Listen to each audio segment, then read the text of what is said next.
I think what we're finding now is that as some of the most sophisticated mobile marketers in the world are realizing is you have to start to fish in new ponds, right? You have to start expanding your media mix.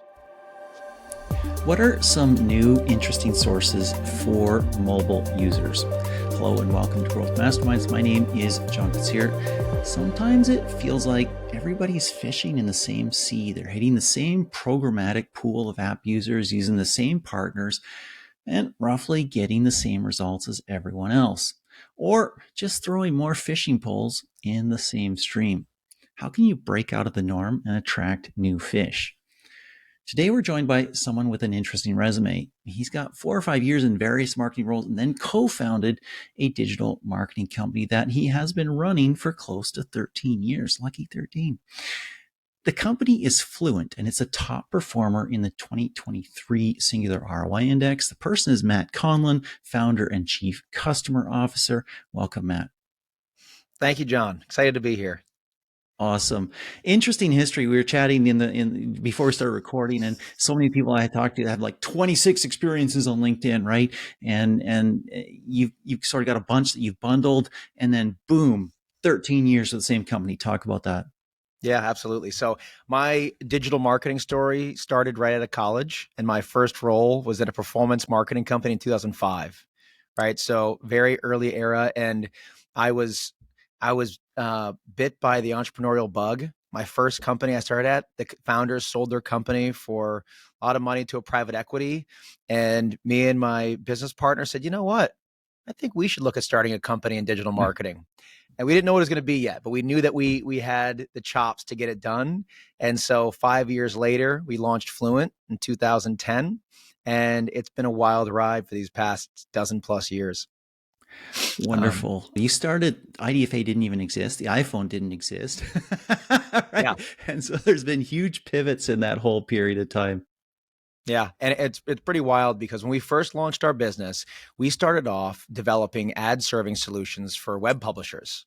And we were helping the likes of Pandora and Yahoo Fantasy Football monetize their post transaction sign up. So when someone would sign up for a Pandora account and you hit that blank thank you page, we were like, why are you serving a blank page? Put a relevant ad experience there.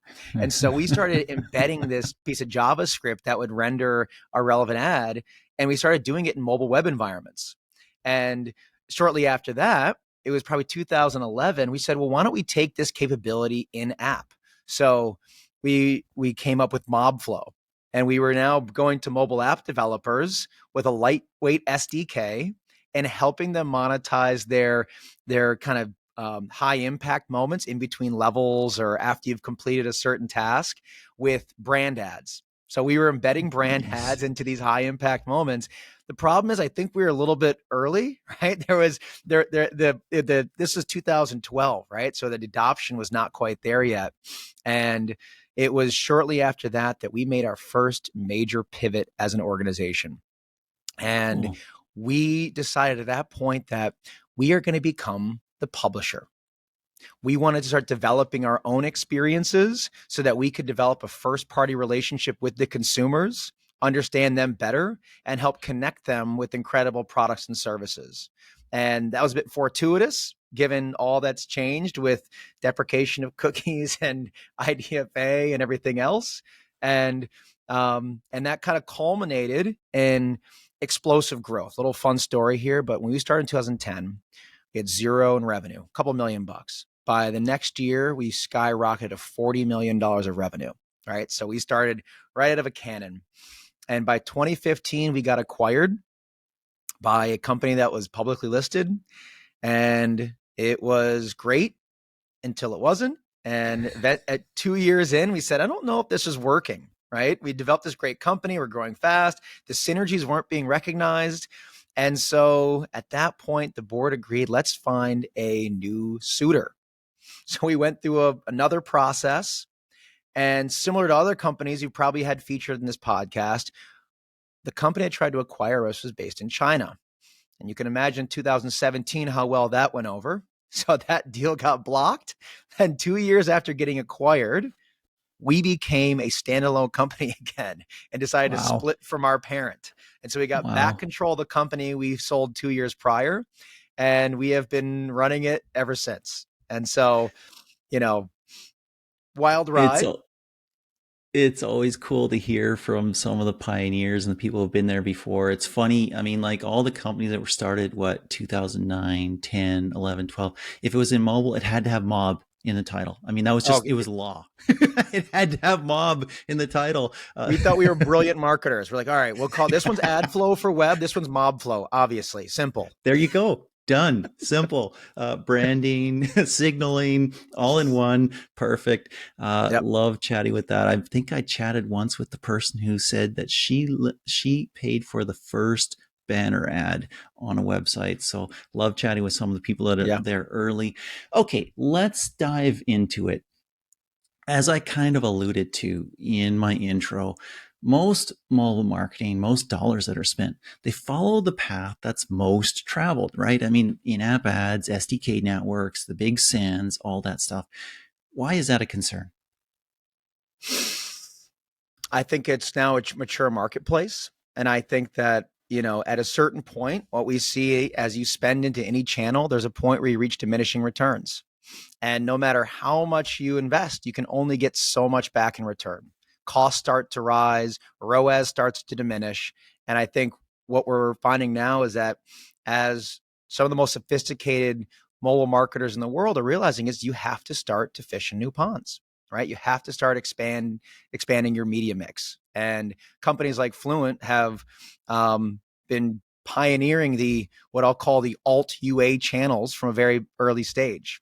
And we didn't do it intentionally, right? Some of this was inadvertent, right? Because you fast forward to today, and we are a leading performance marketing company, but we've developed a user acquisition platform that's underpinned by our portfolio of digital sites, apps, and even integrated technology.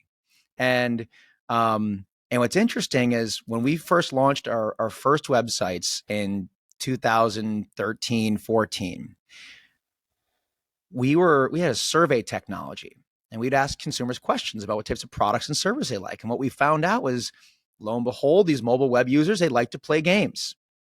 And so we struck up partnerships with some of the big behemoths of today back in 2014 and said, can we start to ingest some of your mobile app feeds into a mobile web environment? We think we've got an idea. And this started to work. So we started using this mobile web inventory to drive mobile app outcomes. And we've continued to innovate and iterate around that ever since. And our premise was pretty simple. We're in the business of driving outcomes for our partners, whether that's a mobile game studio, a CPG, or a QSR. And it's all about then the mechanism. How do you connect with consumers where they are? Because they're not just in app, right? They're in all these different places. And so we've been trying to work through that ever since. So that's pretty interesting because you've been significantly ahead of your time. We've started to see consolidation in the past few years, and we've started to see a frantic urge to acquire as much first-party data as you can, the content fortresses, those sorts of things, the marketing agencies that are also buying supply and all that stuff, right? In the past few years, but you were doing it 5, 6, even 8, 10 years ago. Pretty interesting. So I talked about the path most traveled, and the next question is, where else should mobile marketers be looking? You answered some of that already. You talked about mobile web. Anything else? I mean, CTV is an option, right? Yeah. So you're seeing this more and more, right? I think King was probably the pioneer. You started seeing Candy Crush ads on TV years ago, but even now, you look at Playtika, they are all over connected TV. You see their bingo titles are prominently featured on daytime television. So I think anyone who's in the space is starting to look at new channels. For us, what we're seeing is we play in 4 unique categories of alt UA. So number one, and one of our biggest pillars is rewarded discovery, right? Where consumers are coming to our properties, they're engaging with mobile games, they're playing, they're trying out new products, and we reward them for doing so. They can get credits that they can redeem for gift cards, right? And that's a huge channel for highly incremental users, great ROAS, incredible scale. Number 2 is editorial content. You're seeing this more and more now, where it's you're on TikTok and it says, check out these 5 great products, these apps you have to try today. You're going to love them. So we're writing our own content, but it's a mobile web experience that's driving into the app store. But in this environment, it's giving the user a chance to read a bit more about the product, understand if they're interested or not. It's very different from the playable that's reached ubiquity, but we're seeing that as a big emerging trend, is leveraging content to drive outcomes. The third is influencer. And we've developed an influencer platform where we're helping creators better monetize their following. And mobile apps and mobile gaming has become one of their go-to monetization levers. And you're reaching a brand new audience that, frankly, sometimes these are newcomers, right? These aren't necessarily the people that are quote unquote mobile gamers. And the fourth is e-commerce environments, right? And not always intuitive, but after you make a purchase on a travel site and it says, hey, while you're in flight, try this game, you can start to think about the opportunities for expansion into these kind of alternative UA channels. Wow, interesting. I would not have thought of that. I would have thought of complementary apps like, I don't know, mapping or tour guide or something like that. I'm sure you do some of that as well, but a game while you're stuck on the plane or something like that is super interesting. Talk about why people should look at these alt UA channels, if you will. And by the way, I think you just named this episode. It's Alt UA. That's the name of the episode now. But talk about why they should, because it seems to me in a lot of cases you're probably accessing the same people. In not all cases, but in some cases you are.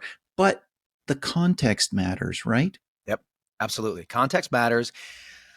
But I'll tell you, so I'll go back to earlier point, right? We know that if you're fishing the same pond, at a certain point, you're reaching saturation, you reach a point of diminishing returns, right? So that's point one, right? You have to expand and have a healthy media mix. But two is, think about it through this lens. You're reaching the non-gamer gamer. We had a QA at the beginning of the year for Fluent's big annual kickoff. We brought in one of our clients from Israel and we did a Q&A. And they have driven tens of millions of installs to their apps, and they started surveying their users. And the fun takeaway was that a lot of these people that are playing these games will not self-identify as a gamer. And so if you think about that concept, where else can we hunt for this non-gamer gamer outside of the traditional mobile game environment? And so, I think if you're focused exclusively on in-app advertising, you can easily miss out on this potential audience, which is highly incremental, right? You have an opportunity to tap into what's really a untapped audience of casual players, mobile users. And I think the biggest opportunity is potential newcomers. How do you get more users into the ecosystem? I think the latest stat is something like 50% of consumers on smart devices are playing games. That leaves another 50% of the connected world to bring over into this ecosystem, right? And if they're not in mobile games already, how do we bring them in? That's the opportunity for the industry. I think that's super interesting. And I think that ad blindness could play a role here, because if you're in games already and you're seeing the rewarded ads and you're seeing the other ads, sometimes you're just, you're just skipping over them. Maybe you're enduring some of them, whatever the case might be. But if you see a different kind of ad, maybe it's the editorial one that you mentioned, in a different context, it might just kind of go, interesting. It might stop you for a moment and capture your attention. I find that super interesting. Do you have some great examples of performance from unlikely channels? Yeah, so I can tell you high level that these alt channels drive, especially editorial, the ROAS. So let's take a step back. The entire industry has shifted from I'll call it growth in ROAS to ROAS, right? I think as CFOs and CMOs have been tightening the belt, and everyone's looking to maximize profit and preserve as much cash as possible, ROAS is all that matters. But we still need to grow. And so what we're finding is all these channels that we have invested into over the years have their value, right? Some are higher ROAS, some are lower ROAS, but you have to find, the right price so you can extract maximum value from these channels. you made a comment in a previous podcast when you're talking with Adam Jaffe about advertise less and make more money. And that resonated with me, right? Because I think you see enough of those playables in app. I'm tired. I'm trying to X out. I can't X out. But to your point, maybe I see it in a different environment and it's not as intrusive. I'm going to engage this time. But they all play a really important part in the ecosystem. And I don't think you can do just one, right? Because they all deliver towards a healthy UA playbook.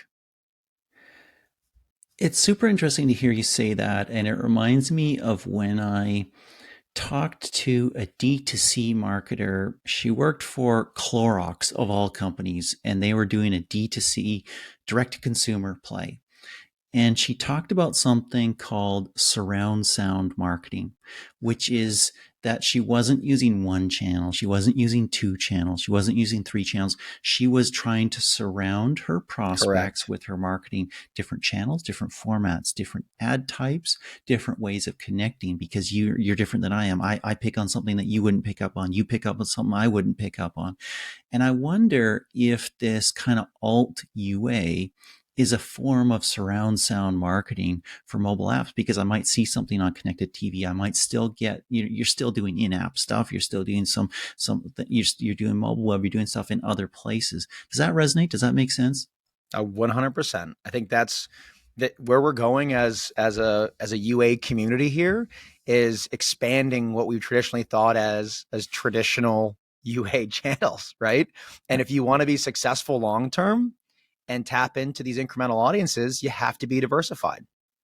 Mm-hmm. And there's actually, yeah, go ahead.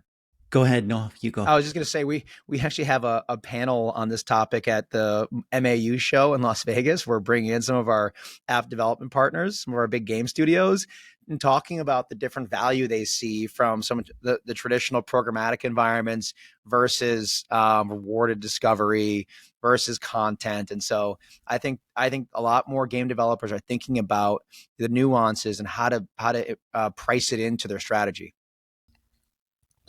It brings up the concept of measurement, which we hadn't planned to talk about, isn't on our list of potential topics, but it brings up the topic of measurement because it's not your daddy's user acquisition. Yep. It's not just not IDFA and not GAID. Yep. There may not be an identifier, influencer marketing, for instance, and other things like that. And there may be hard to connect. And we're recording this May 18. It hasn't hit the blog yet live, but Singular is actually announcing a Triple M product. Literally today. Exciting. Which is super interesting and looks incredibly cool. The blog post is coming out in a couple hours, but of course this show won't air for a couple of weeks at least. So that is interesting. Are you thinking in terms of different measurement methodologies for this kind of surround sound mobile user acquisition?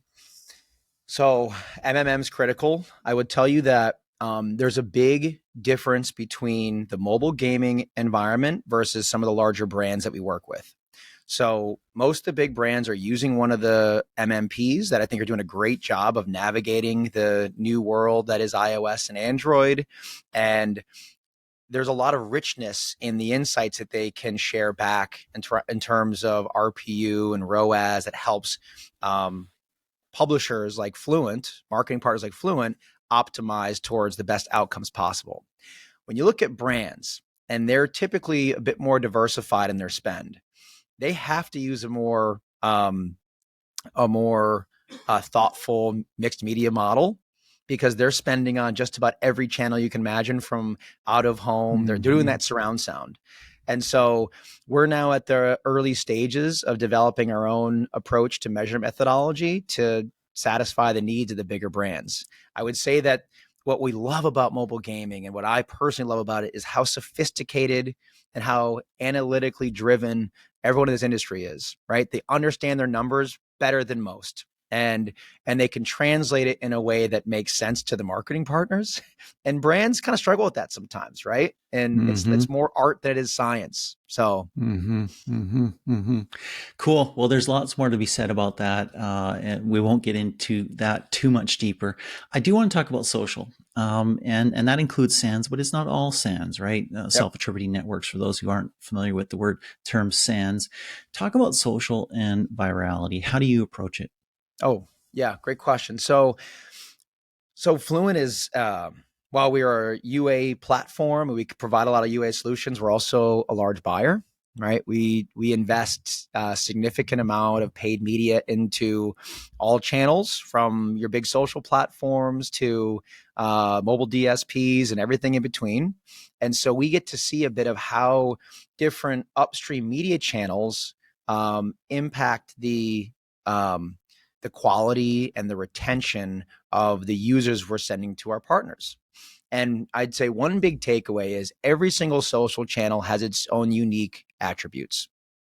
And one thing that we've been seeing more and more recently is that the younger TikTok user that's coming into a Fluent property and then engaging with one of our mobile clients, they are sharing and inviting friends at a far higher rate than like a Facebook user might, right? So that Facebook user is going to fit that traditional mold, right? A lot of our casual game clients who are looking to drive an in-app purchase, they say my sweet spot is 35 to 45, and they have high discretionary income and they don't mind making these purchases, but they don't share. Right? They don't share. Now, all of a sudden, I have a younger user that may not have as high discretionary income, but they're going to make sure their friends know about it. They want them to come into the app and compete with them.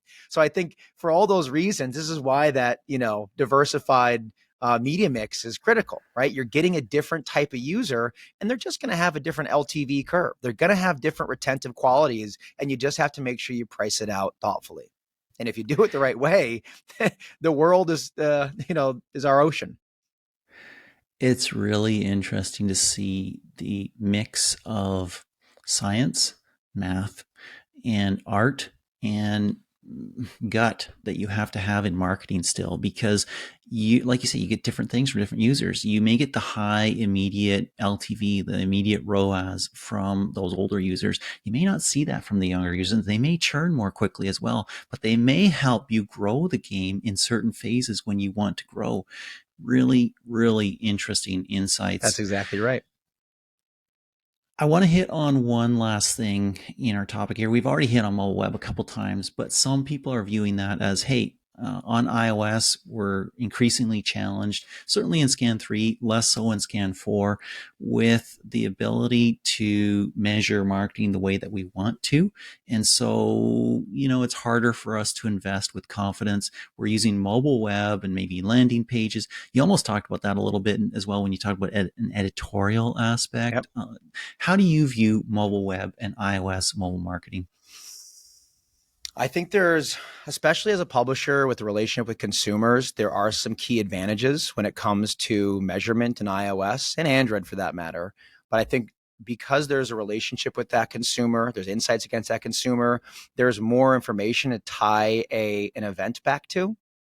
And so that's become a key benefit and a differentiator for the folks in the mobile web space that is not available in a lot of the traditional in-app experiences. Right. So you can leverage different data points that help you triangulate around who the user is and how do we help to identify more of them. If you think back to, 5 years ago, the main focus for the big UA player is all about whale hunting, right? We can identify an IDFA. This is a whale in one app. Let me get him over to my new app. And then with the iOS changes, that went away. And while you can't do that in mobile web, there's at least a bit more predictability that helps you better understand types of users that are going to lead to similar outcomes once they start playing your game. And we think that's one of the unique advantages that mobile web has. And how do you leverage those insights for the benefit of the consumer to create more relevant experiences for them? And at the same time, for the benefit of the mobile app developer and making sure they're seeing the right type of users that are going to be valuable to them. Very cool, Matt. This has been a lot of fun. Thank you for your time. Thank you, sir. Appreciate it.